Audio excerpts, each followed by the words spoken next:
सोच सकते हैं कि एक माँ बाप अपने ही बेटे को पहचानने से इनकार कर दे, या फिर यूं कहे कि एक माँ बाप को अपना बेटा पहचान में नहीं आ रहा। ये बात सुनने में अजीब जरूर है, लेकिन ये घटना बिल्कुल सच है।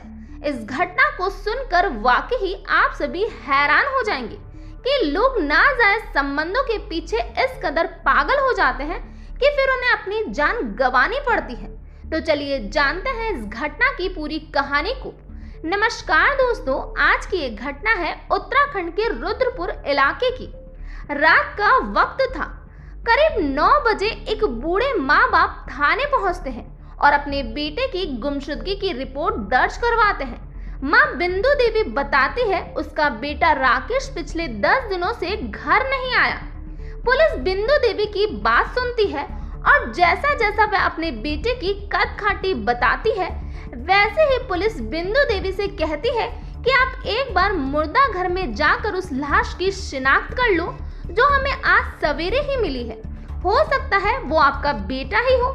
बिंदु देवी लाश की शिनाख्त करती है, परंतु बिंदु देवी कहती है कि वह उसका बेटा नहीं है।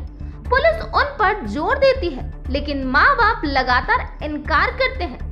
तभी पुलिस बाप का डीएनए सैंपल लेती है और दोनों का डीएनए टेस्ट करवाया जाता है। लाश का अंतिम संस्कार कर दिया जाता है। जब 2 दिन बाद डीएनए रिपोर्ट आती है तो उसमें खुलासा होता है कि वो लाश बिंदु के बेटे राकेश की ही है। बॉडी के पोस्टमार्टम से पता चलता है कि राकेश की हत्या की गई है। अब पुलिस सबसे पहले लड़की के एंगल को खंगालती है, लेकिन उनके हाथ ऐसा कुछ नहीं लगता। तभी पुलिस राकेश के कॉल डिटेल खंगालती है तो उसमें किसी लड़के का तो नहीं, लेकिन एक लड़के का नंबर दिखाई देता है जिससे राकेश घंटों बातें किया करता था। पुलिस अब उस लड़के की तलाश करती है, जिससे पता चलता है कि वो लड़का उत्तर प्रदेश का रहने वाला है और उसका नाम रघु है। कड़ी मशक्कत के बाद पुलिस रघु तक पहुंच जाती है और उसकी घबराहट देख पुलिस समझ जाती है कि राकेश की हत्या में रघु का ही हाथ है। यहाँ से शुरू होती है रघु और राकेश की कहानी। रघु बताता है कि कुछ दिन पहले उसके पास एक सोनिया नाम की लड़की का मैसेज आया था। उसकी दोस्ती सोनिया से फेसबुक पर हुई। सोनिया उत्तराखंड रुद्रपुर की रहने वाली है।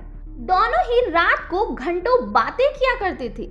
एक दिन रघु ने सोनिया को शादी के लिए प्रपोज किया, जिस पर सोनिया भी राजी हो गई और दूसरे ही दिन रघु उत्तराखंड आ गया और मंदिर में जाकर सोनिया से शादी कर ली। शादी तो हो चुकी थी, लेकिन अब बारी थी सुहाग रात की।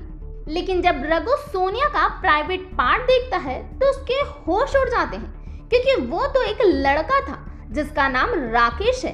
रघु को ये देख बहुत ही गुस्सा आता है, लेकिन फिर भी वो राकेश को वापस अपने घर जाने की कहता है। लेकिन राकेश मानने को तैयार नहीं होता और लगातार वो रघु से संबंध बनाने की जिद करता है। उसे काफी हद तक संबंध बनाने के लिए परेशान करता है, जिससे गुस्से में आकर रघु उसका प्राइवेट पार्ट अपने दांतों से काट देता है और उसके मुंह पर तकिया रखकर उसकी हत्या कर देता है। तो ये था पूरा मामला। इस घटना के बारे में आपका क्या कहना है, प्लीज कमेंट बॉक्स में बताइए। तो आज के लिए इतना ही। Thank you.